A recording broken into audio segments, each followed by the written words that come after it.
With their incredible survival abilities and a reproduction rate that can be compared to a hypersonic missile out of control, rats have become one of the most numerous residents on the planet, with an estimated population of up to 10 billion. For centuries, humans have tried countless ways to deal with them, from rat-hunting cats and mechanical traps to poison and modern technological devices. Yet this haunting battle seems to have no end. But in the midst of that frustration, an unexpected idea emerged, turning this nightmare into food. Strange as it may sound, this practice has existed for a long time, and in many places, rats are even considered a delicious delicacy. So what could turn a creature long associated with filth and disease into something that appears on the dining table? And could eating rats actually change the long-standing conflict between humans and this small yet remarkably cunning animal? Join us as we explore the unusual story of rats, from the darkest corners of human environments to the most controversial dishes in this video.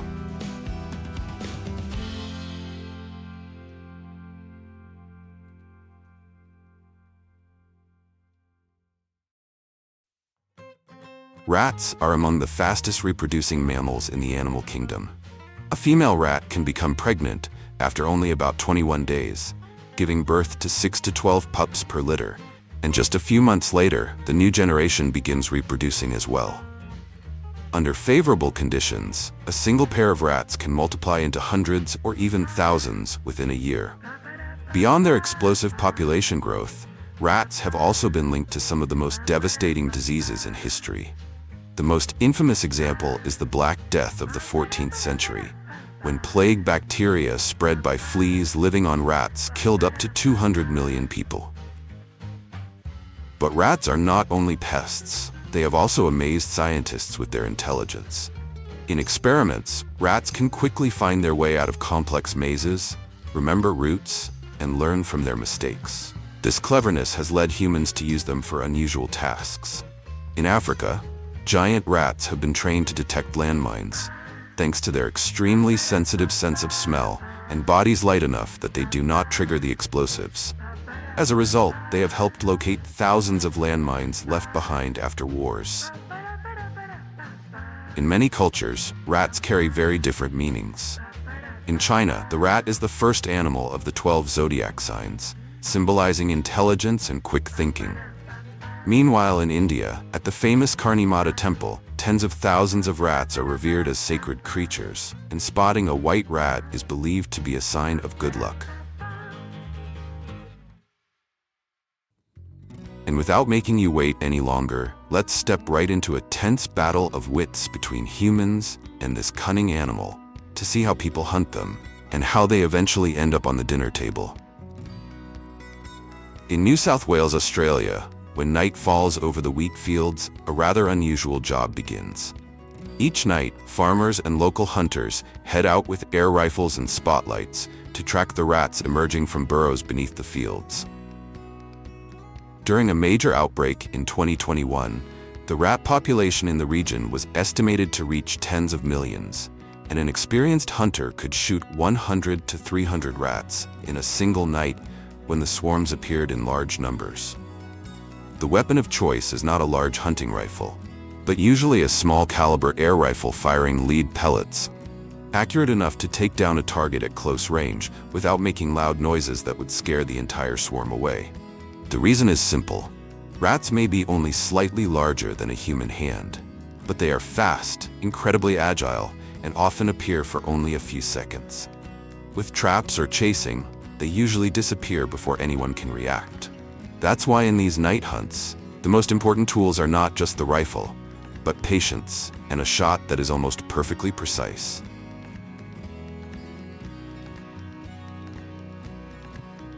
On the agricultural front lines of many Asian countries, this hunt takes on a very different character. For farmers here, the harvest season is not only about collecting rice, it is also the season for hunting rats. Crop losses caused by rat infestations in some regions average around 15%. That number reflects months of silent feasting beforehand, as field rats gorge themselves on ripening rice grains, growing fat while hiding in the edges of fields, piles of straw, and networks of underground burrows. Once the harvesting machines begin moving across the fields, the second phase immediately begins, setting up the net traps. Long nets are stretched along the edges of the fields or arranged into narrow corridors, forcing the rats to run in a single direction.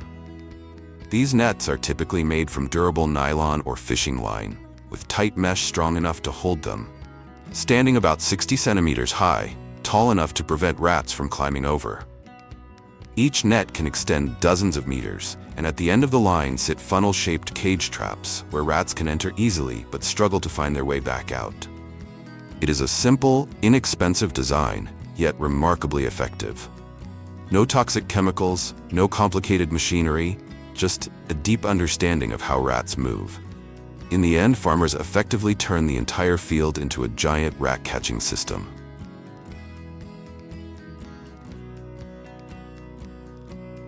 In many rural areas, when traps no longer work against particularly cunning rats, farmers often turn to an older method, releasing dogs and ferrets to hunt rats directly in the fields.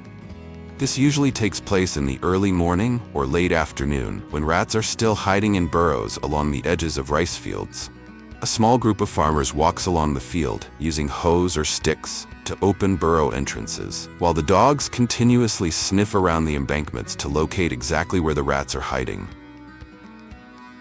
As soon as a burrow is disturbed, the rats usually panic and dash out into the open. Small rat hunting dogs immediately give chase, reaching speeds of 30 to 40 kilometers per hour, fast enough to intercept the prey before it can find another escape route.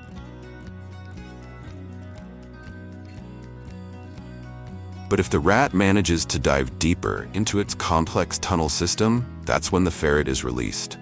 With a body length of about 25 centimeters and an extremely flexible build, the ferret can slip through tunnels only a few centimeters wide, places where almost no other predator can follow. During a hunt like this, farmers can often open and check dozens of rat burrows in a single morning, leaving the entire field noticeably quieter afterward. The method may seem simple, but is actually a clever combination of a dog's sense of smell, a ferret's agility, and the farmer's experience. A traditional strategy that has endured because it makes perfect use of what nature already provides.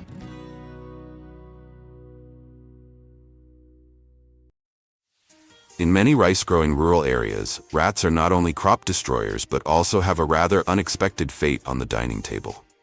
However, people only use field rats, the kind that live in rice fields and feed mainly on grains, wild seeds, and insects.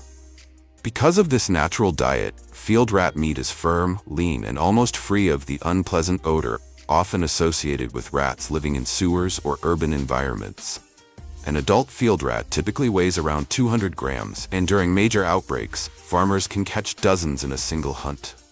After being caught, the rats are carefully cleaned. The skin is removed, the organs discarded, and the meat washed several times in salted water before being drained. It is then marinated with familiar ingredients such as lemongrass, chili, garlic, shallots, and fish sauce. When skewered and grilled over glowing charcoal at around 200 degrees Celsius, the skin slowly turns golden brown and slightly crisp, while the meat inside remains tender and naturally sweet. The aroma of grilled meat mixed with lemongrass and charcoal smoke often spreads across the yard, becoming a familiar scene during gatherings after the harvest.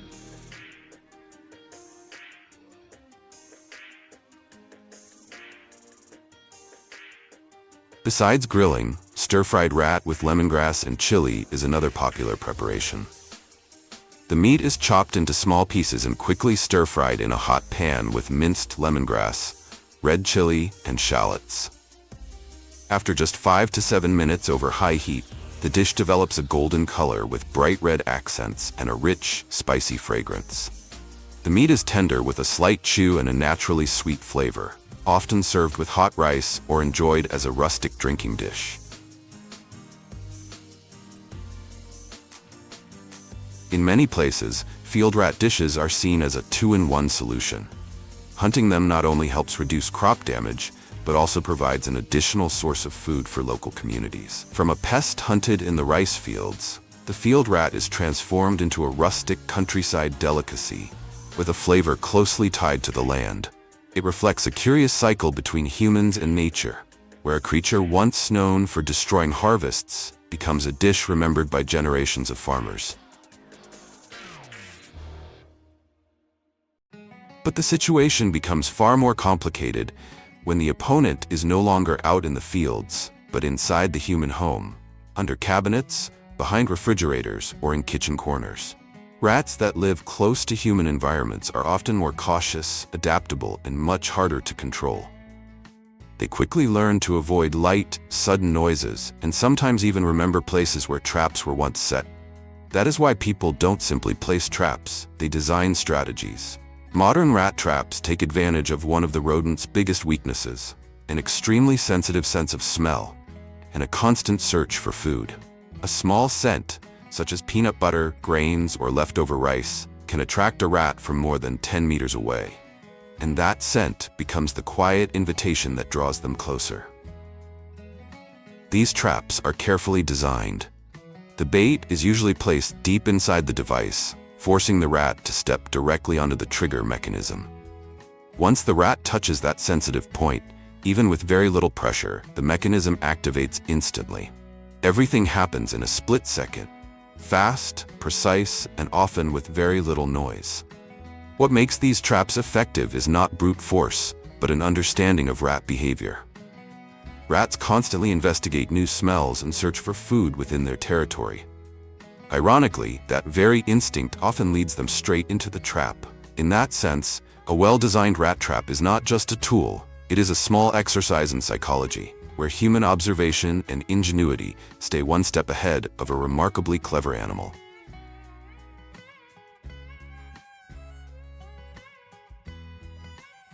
Sometimes, dealing with rats doesn't require complicated devices.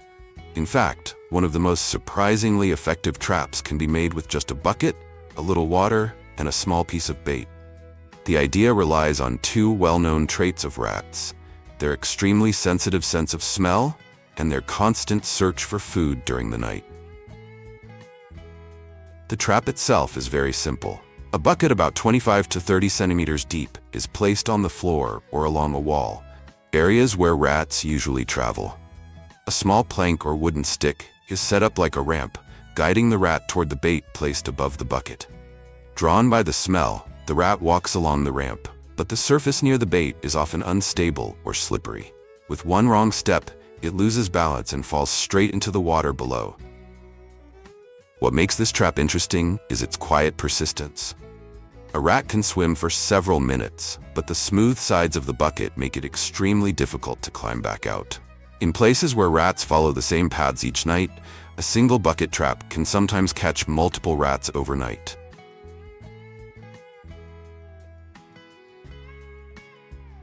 At first glance, rats may seem like nothing more than agricultural pests. Yet behind the scenes, they have quietly played a crucial role in some of the greatest breakthroughs of modern science. From these small bodies, researchers have developed vaccines, tested treatments for cancer and diabetes, and even explored the possibilities of gene therapy. With a genetic makeup that is over 90% similar to that of humans, rats have become an ideal living biological model, a place where scientific theories can be tested, where cells react, adapt, and reveal the pathways behind medical discoveries that have shaped modern medicine. Rats are not just present in laboratories, they are often at the center of experiments that have helped save millions of lives. A creature that may seem insignificant at first glance has become an essential bridge between human intelligence and the progress of humanity.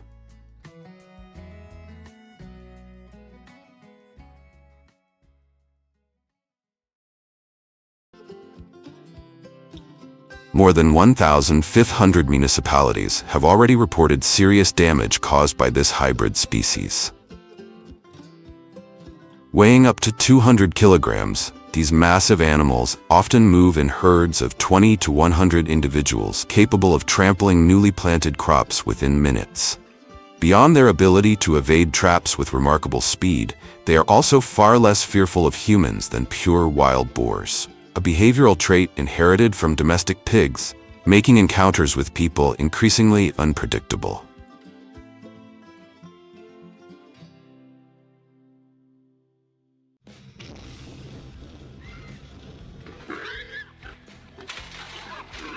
In the United States, particularly in major agricultural states like Texas, Oklahoma, and Georgia, corral traps remain one of the most widely used methods for controlling wild hog populations.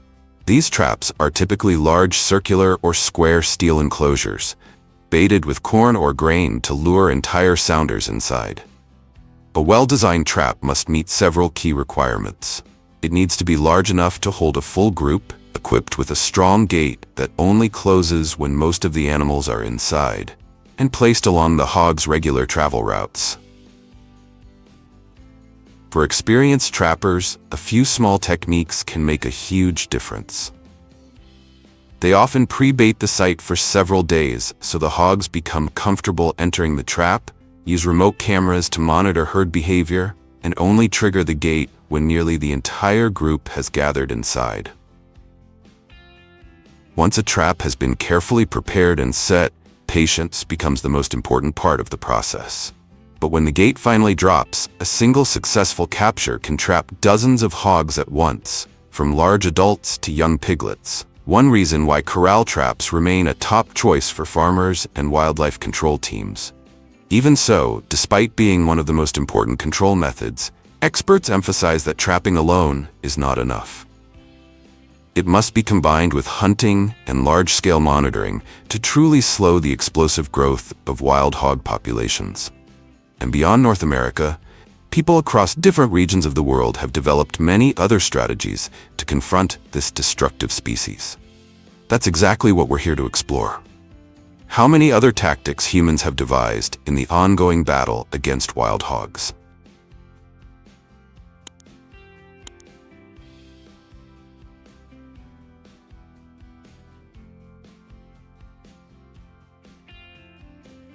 Right now, one of the most urgent concerns is the rise of cold-tolerant hybrid hog populations, often referred to as super pigs, emerging as a serious ecological threat along the border between Canada and the United States. With thick layers of fat and dense coats, these animals have developed the behavior of digging snow dens, where temperatures can remain around 0 degrees Celsius, even when the outside environment drops to minus 30 degrees Celsius. Constant hunting pressure has pushed them to become almost entirely nocturnal, leaving behind only tracks and freshly rooted patches of soil as evidence of their presence. With an average nightly range of 5 to 10 kilometers and a strong ability to disperse, ground hunting teams often manage to encounter only a few individuals, while the majority of the herd has already moved on to another area. For this reason, helicopter hunting, known as aerial gunning, has become a widely used control method across agricultural regions spanning thousands of hectares. Unlike deer, which tend to remain within relatively fixed home ranges, wild hogs constantly move in search of food and water. Ironically, this relentless mobility becomes a fatal weakness. In open landscapes, their movement patterns make them far easier to spot from the air, allowing aerial teams to quickly locate and track entire groups across vast stretches of farmland. When pursued, a herd of wild hogs will often split into several smaller groups and scatter in different directions, a high-level survival instinct that makes it difficult to eliminate the entire sounder at once. On light helicopters, the pilot must maintain a steady flight path, while the shooter uses a semi-automatic rifle to engage targets rapidly. For experienced aerial crews, 30 to 50 hogs can be removed in a single hour, a level of efficiency that even highly trained ground hunting teams using tracking dogs rarely achieve. In Texas, although hunters do not need a hunting license to shoot wild hogs on private land with the landowner's permission, the activity is not entirely unrestricted. Operators must obtain a special permit from the Texas Parks and Wildlife Department, a regulatory measure designed to clearly distinguish professional pest control operations from recreational hunting, while also preventing unregulated activities that could lead to serious accidents. Despite its effectiveness, the price of this sweeping efficiency is far from small.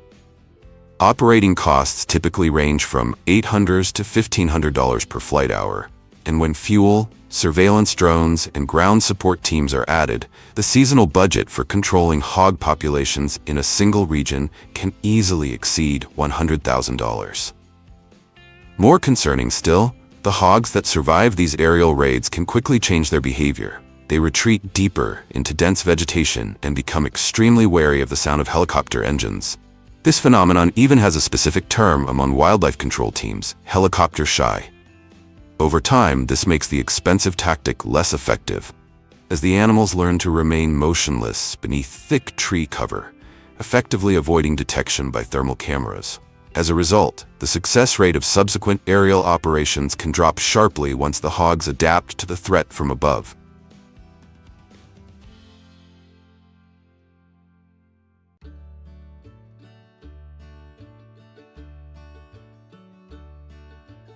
Another method increasingly discussed in wild hog control programs is the use of poisoned bait under controlled conditions. Unlike direct approaches such as hunting or trapping, this strategy begins in wildlife research laboratories. Scientists test different chemical compounds to identify substances that can effectively target wild hogs while minimizing risks to other wildlife.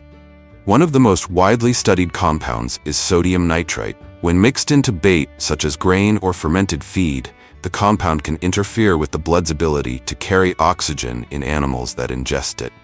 After undergoing laboratory testing and environmental risk assessments, the bait is then introduced in carefully monitored field trials. In practice, the bait is usually placed inside specialized bait stations designed specifically for wild hogs. These devices allow hogs to open the lid using the strength of their snouts while making it difficult for smaller animals to access the bait. The bait sites are also closely monitored with cameras and tracking systems to evaluate effectiveness and prevent unintended impacts. Although poisoned bait has the potential to remove large numbers of wild hogs in a short period of time, the method remains controversial. As a result, in many regions it is only used within licensed wildlife control programs and is typically combined with trapping and hunting as part of a broader population management strategy.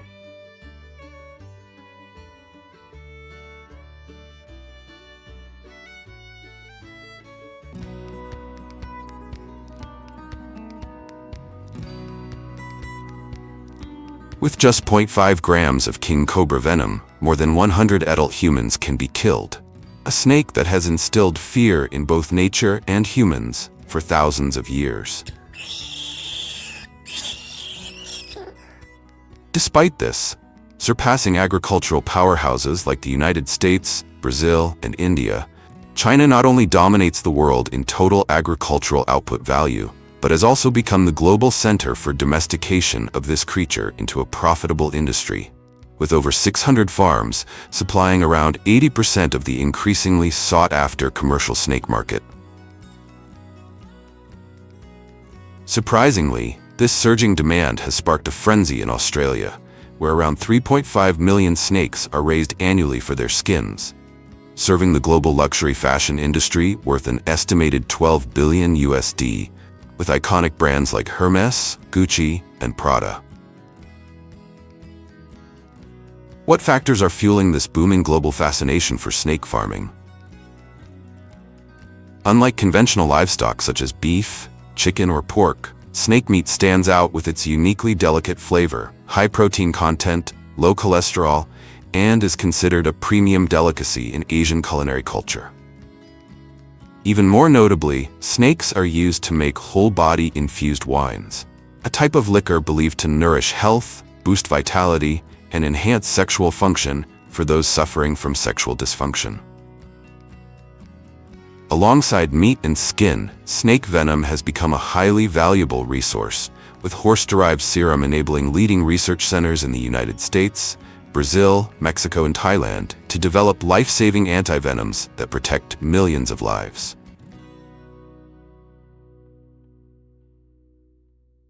Hidden within the small village of Zixiqiao, renowned in Zhejiang Province, China, and famously known as the Snake Village, approximately 800 households have transformed traditional snake farming into a vast industry. Covering less than 20 square kilometers and housing over 3 million snakes annually, this place stands as a unique crossroads between ancient tradition and modern technology, revealing the astonishing processes of the global snake farming industry. Everything begins with the breeding process, where farmers select healthy individuals, pair them at optimal ratios, and release them into communal enclosures to initiate reproduction. A unique feature of snakes is that males possess two reproductive organs called hemipenes, located on the underside near the tail. During mating, the male alternates between these two hemipenes to engage the female's cloaca for durations ranging from 20 to 120 minutes. Far superior to humans, aren't they? After a successful mating process, the female snake enters a gestation period lasting from 1 to 2 months, depending on commonly farmed industrial species, such as king cobras, rat snakes, and cobras. This is an extremely sensitive and aggressive phase for the mother snake, requiring a quiet setting, stable temperature, and high humidity to ensure proper egg development. Each clutch of snakes typically contains between 10 and 40 eggs. Like pythons, snake eggs are oval and elongated with thin, soft, slightly rubbery shells that often stick together, distinctly different from crocodile eggs, which have hard and brittle shells. Due to their unique biological instincts, after laying eggs, mother snakes typically do not care for their eggs or offspring. Therefore, breeders must collect the eggs a few hours after laying to transfer them to artificial incubation if they want a healthy next generation. Harvesting eggs is not an easy task, as mother snakes can attack the handler at any time. For docile mothers who rarely react to human presence, breeders can use a small hook to gently scoop each egg from the nest onto a tray without needing to move the snake. However, for aggressive mother snakes or those with strong nest-guarding instincts, egg collection becomes more dangerous, requiring deep understanding of the species' behavior. The golden rule for success during this stage is to keep the mother snake feeling as safe and unthreatened as possible. Therefore, breeders must skillfully lure the female snake out of the enclosure with a hook before carefully collecting the eggs. Every action must be swift, precise, and gentle to ensure safety, prevent egg breakage, and minimize stress for the snake. Once the eggs are removed, the mother snake is returned to her enclosure to continue her life cycle, while the eggs are taken to a specialized incubation room for thorough inspection and care. The ideal temperature is maintained between 28 to 32 degrees Celsius, with humidity around 80 to 90%, creating optimal conditions for uniform embryo development. After approximately 50 to 70 days, the thin, soft shells begin to crack, revealing tiny newborns with their first calls.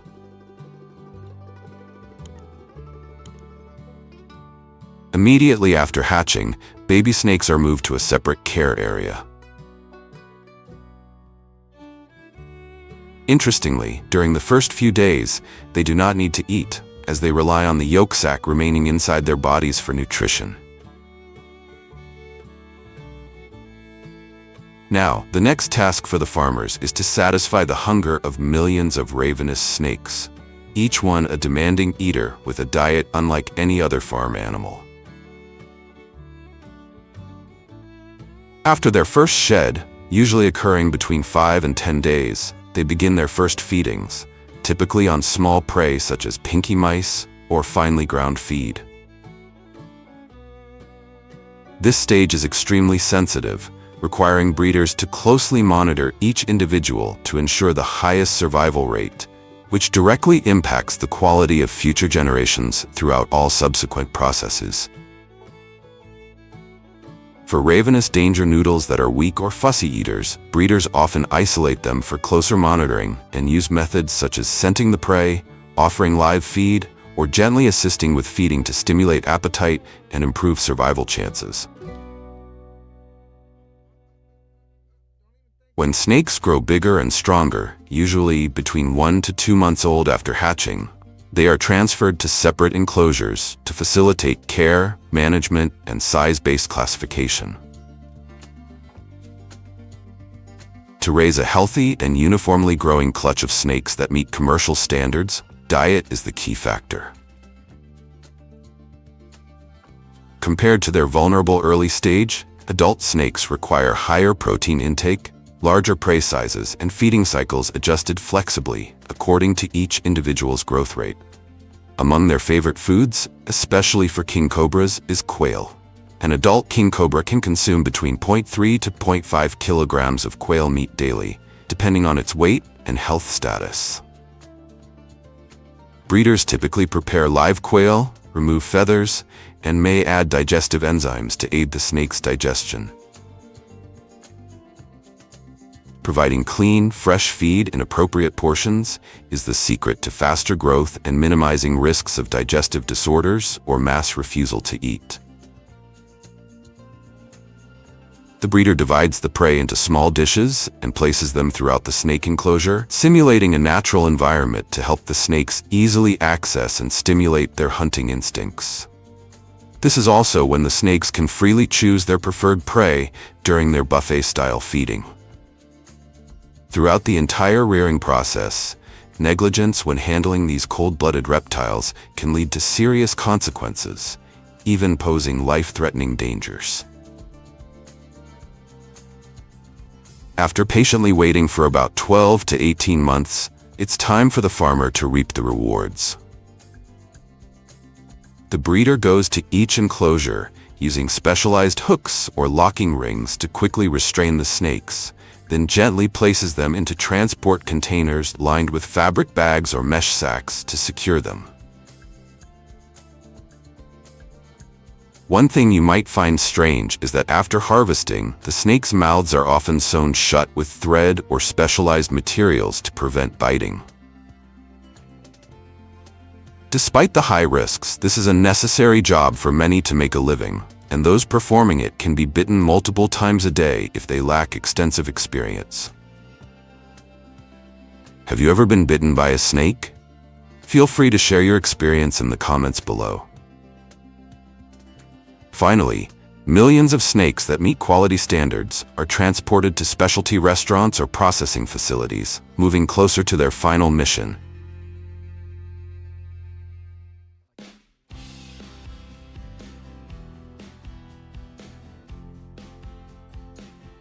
First, we will explore the process of producing snake wine, one of the renowned specialties of the Guangxi region in China, as well as the mountainous areas of Vietnam and Thailand, with a commercial value reaching up to 10 million USD annually. The ingredients typically include whole snakes that have been thoroughly cleaned, or separate parts such as the head, gallbladder, and spine. The snakes are then placed into jars filled with rice wine at an alcohol concentration of around 40% to 50%, allowing the infusion process to extract medicinal compounds such as peptides, enzymes, amino acids, and bioactive proteins. According to traditional beliefs, soaking live snakes is thought to enhance the medicinal value of the wine due to the natural compounds released during the process.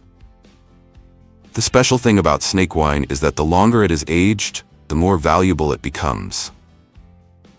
After aging for about 3 to 5 years, its price can reach thousands of dollars per bottle.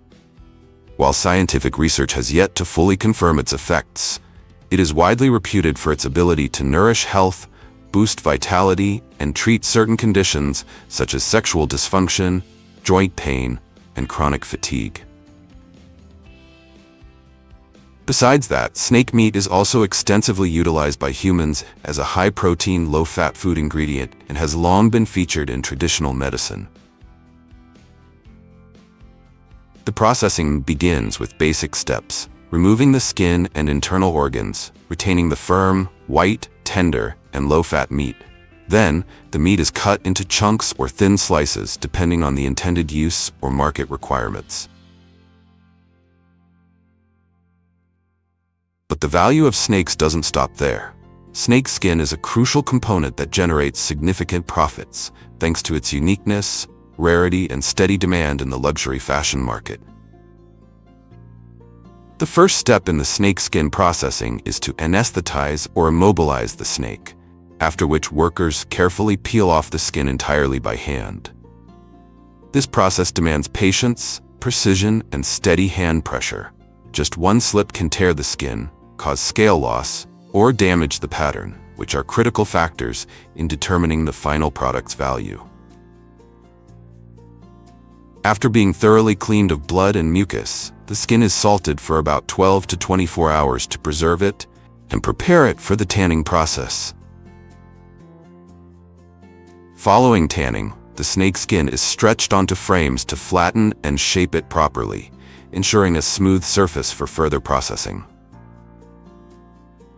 Next, snake skins are taken out of the conditioning oil baths and carefully spread on glass panels or flat tables.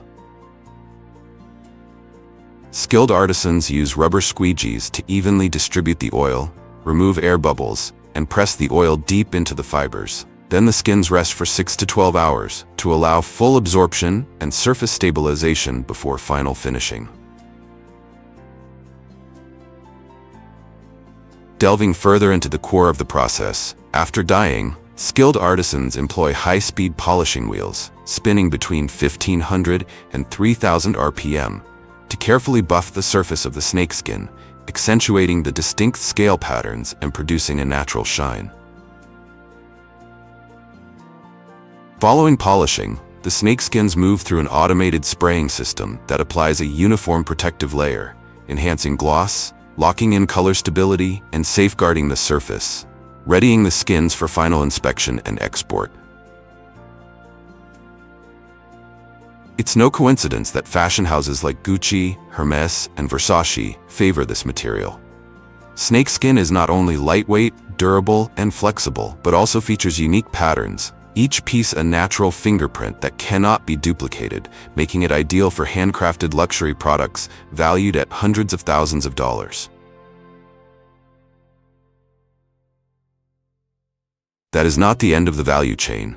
Venom extraction, the most valuable product from snakes, has transformed a once deadly substance into a vital component of life-saving medicines and advanced medical therapies.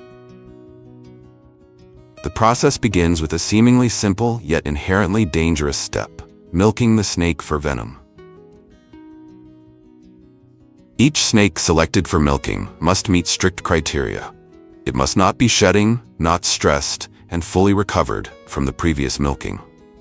Technicians use specialized tools to clamp the snake's head, then gently press its neck down on a table for control.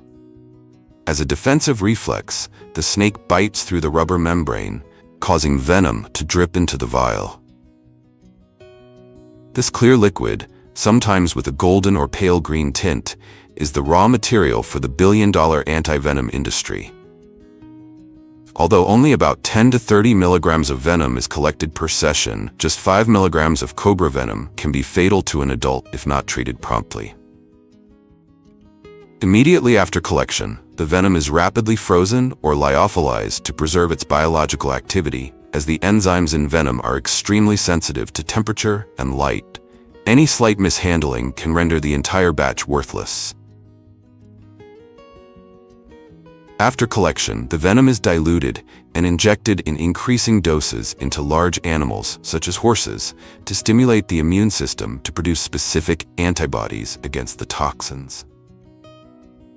This process lasts from several weeks to months, with each injection carefully monitored to ensure the horse is not overwhelmed by the toxin. Once the antibody levels in the blood reach the required threshold, the horse's blood is drawn and centrifuged to separate the serum. The antibody-containing serum is then filtered, purified, and tested before being packaged in liquid or lyophilized form. The final product is anti-venom, the only biological preparation capable of neutralizing toxins in humans severely bitten by snakes. The entire production process requires high precision, strict sterile conditions, and is overseen by pharmaceutical facilities or specialized toxin research centers. Each vial of antivenom is the result of months of careful cultivation, testing, and storage, all starting from a single drop of venom. Each year, as many as 137,000 people lose their lives to snake bites, a heartbreaking figure that highlights the severe lack of access to antivenom treatment. Yet only 10 to 20% of victims receive timely medical care, as the cost of each vial can reach thousands of dollars, far beyond the means of most people. The question is not only how to produce more antivenom, but how to ensure this life-saving treatment reaches everyone, regardless of wealth, so that every drop of antivenom is not a luxury commodity, but a real chance for survival for thousands who are waiting. Each year, as winter approaches, the survival instincts of foxes awaken, marking the beginning of the mating season, the most important phase in their life cycle. Foxes are known for their monogamous nature, with a male and female often bonding to raise their young together. But before that comes a competitive journey to find a mate, where males roam vast areas, searching for pheromone traces left by females in heat. Once he detects this biological invitation, the male begins to court her by chasing, nuzzling, or offering food, a way to test instinctive compatibility. During this time, both foxes become more aggressive, emitting distinct vocalizations and releasing strong scents that signal reproductive readiness. The mating process can last for hours and requires great energy. Interestingly, male foxes produce sperm only during the mating season, while females ovulate for just about 1 week each year, making their reproductive window extremely short, a moment both urgent and sacred in their wild journey to preserve life. After mating, the female fox begins preparing a special den, known as a maternity den, to raise her soon-to-be-born cubs. Unlike many other mammals, foxes do not use dens for daily shelter, but only dig them during the birthing season. The den is usually located in a quiet, hidden area with elevated, dry terrain and a narrow entrance to protect against predators. The gestation period of a fox is relatively short, about 45 to 50 days. When the time comes, the female retreats into the den, rarely leaving and becoming extremely cautious. Each litter typically consists of 4 to 6 pups, though it can range from 1 to 11, depending on the species and environment.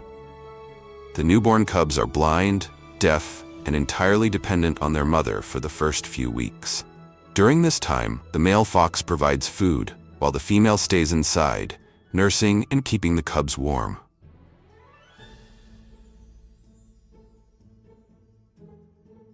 At around 4 to 5 weeks old, the pups tap eyes fully open, their fur thickens, and they begin to explore outside the den under their mother's watch, learning to hunt and develop survival instincts.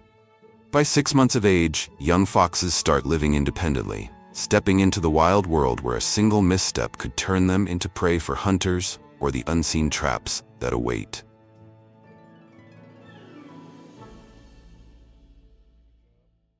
Each year, around 1 million foxes are hunted worldwide for their fur, pest control, or to protect native ecosystems. To capture such a cunning creature, hunters must deeply understand its behavior and biological rhythm. Foxes are nocturnal, equipped with sharp hearing and keen survival instincts, usually leaving their dens at night or dawn to hunt, patrol their territory, or seek a mate. Hunters often use spotlights or night vision and thermal scopes to detect the fox's glowing eyes reflecting in the dark, a telltale sign of their presence. They may also employ sound lures, mimicking the cries of injured rabbits, baby birds, or fox cubs, sounds that trigger a fox's hunting drive or maternal instinct. Remaining hidden and perfectly still, the hunter waits. When those slender silhouettes emerge and a pair of glowing eyes flicker in the silence of the night, that's the decisive moment, where calmness, precision, and ecological insight converge in a single pull of the trigger.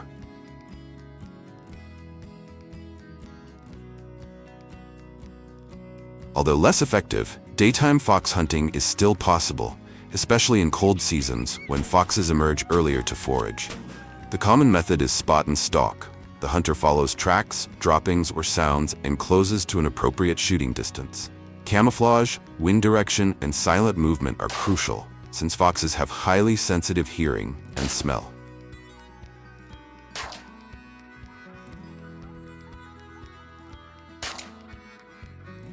As a humane alternative to hunting, live traps are used when foxes need to be captured alive for inspection or relocation, rather than being killed. The trap consists of a sturdy metal mesh frame, an automatic drop door, and a spacious compartment to ensure the animal's safety. Hunters usually camouflage the trap with dry leaves and branches, placing bait such as fresh meat or eggs inside. When the fox steps on the trigger plate, the door shuts, keeping it safely contained until checked. Afterward, depending on regulations and conservation purposes, the animal is either released or relocated to a suitable area. In contrast to humane live traps, leg hold traps were once a common tool for capturing foxes and other wild animals. Their mechanism relies on two steel jaws that snap shut when the animal steps on a trigger plate, clamping the leg tightly to prevent escape. Although highly effective and easy to conceal, this type of trap inflicts severe pain and panic on the trapped animal, sometimes causing broken bones or serious injuries. For this reason, many countries today have restricted or completely banned the use of leg hold traps, promoting more humane alternatives that balance population control with respect for wildlife.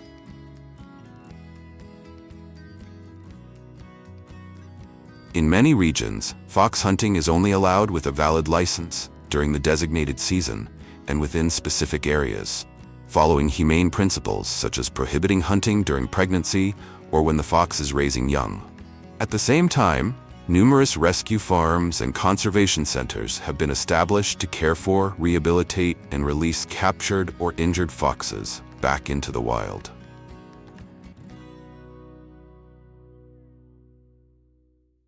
In China and Russia, massive fox farms, housing millions of animals, supply over 70% of the world's fox fur for the global fashion industry. Compared to their wild counterparts, farm-raised foxes are noticeably tamer and less wary. Some even grow friendly toward humans, resembling domesticated dogs more than the swift, cunning predators they once were in nature. Here, the foxes are kept in rows of standard steel cages and fed nutrient-rich diets designed to ensure their fur grows thick, glossy, and vividly colored.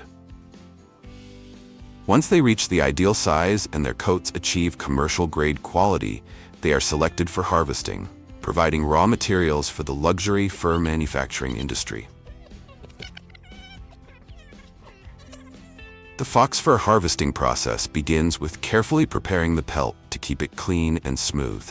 Skilled workers perform meticulous steps to separate and preserve the hide intact, ensuring that the fur remains undamaged. Once this stage is complete, the inner side of the hide is thoroughly cleaned in a process called fleshing, where specialized knives or mechanical tools gently remove any remaining soft tissue. The hide is then stretched over a frame to maintain its flatness and natural shape. Finally, a fine layer of salt or deodorizing solution is applied to absorb moisture and preserve the material, helping the pelt retain its quality before moving on to further processing.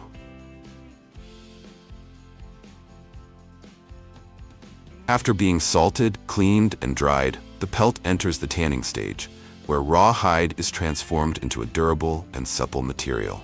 Modern tanneries use tanning solutions, often based on chromium salts or natural tannins, soaking the hides for several hours or even days. These agents penetrate deep into the fibers, preventing decay while giving the leather flexibility, elasticity, and strength. The hides are then dried, softened, and gently buffed until the inner surface becomes smooth and even.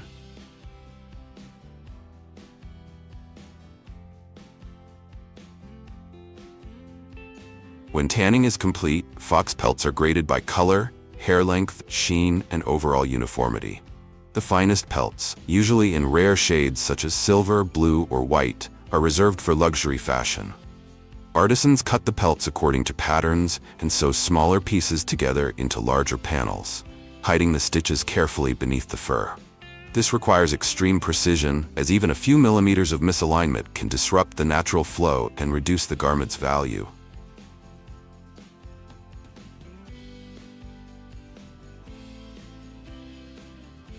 The finished panels then move on to the shaping process. Skilled tailors use mannequins or molds to form the body, collar, and sleeves. A silk or satin lining is added to enhance comfort and elegance. Finally, details like leather-covered buttons, metal hooks, or concealed ties are attached. Before leaving the workshop, each coat is brushed, inspected, and fitted to ensure flawless drape, structure, and luxury finish.